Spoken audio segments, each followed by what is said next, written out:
What's up? What's up mga koys? And good afternoon guys. After the Mission Sunday na mo is hapon na po ang schedule sa amo ang SMAEC Youth Small Group. And mato na punta, biyahe na punta sa ato ang area kung asa ta mag small group karong hapon.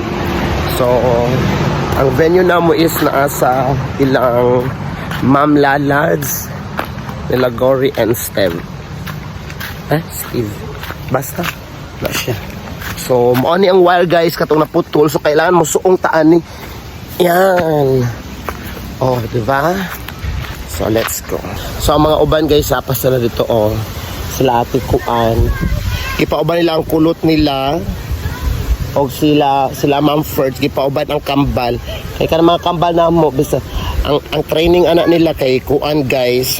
Ang mga kambal na mo kung yung people nga kuan was lay gana sa ilang department sa children, mas ganahan sila sa ilahang mga young people nga department na ay mga young people kato mudako na po sila man kuan na po sila na nalipay noon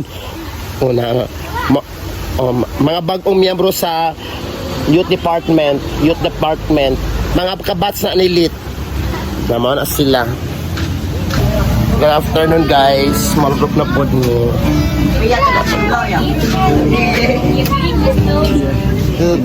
Ito surong na yan niya to. Ito ni kami. Nagsiksik ko. So magsugod na po may samo. Kitang tanan anak sa Diyos, praise the Lord. Ako anak sa Diyos, ikaw anak sa Diyos. Kitang tanan anak sa Diyos, sayaw, sayaw, ditay, kamuti, kaway, awak, kikiay, tuyong kamay. Sayaw, sayaw, ditay, kamuti, kaway, awak, kikiay, tuyong kamay. Mag-guide sa sawa ng ating mga langham sa pinabuhi. So, bisan kung sa aming plano, wala gyapon kay atuan, if wala gyapon ang guide, wala gyapon dili. Halimbawa, gusto niyo mag-1 million, di ka mag-1 million, kung wala kay piso. Dapat always ko mag-think to di ko ito lang. Oh, very nice.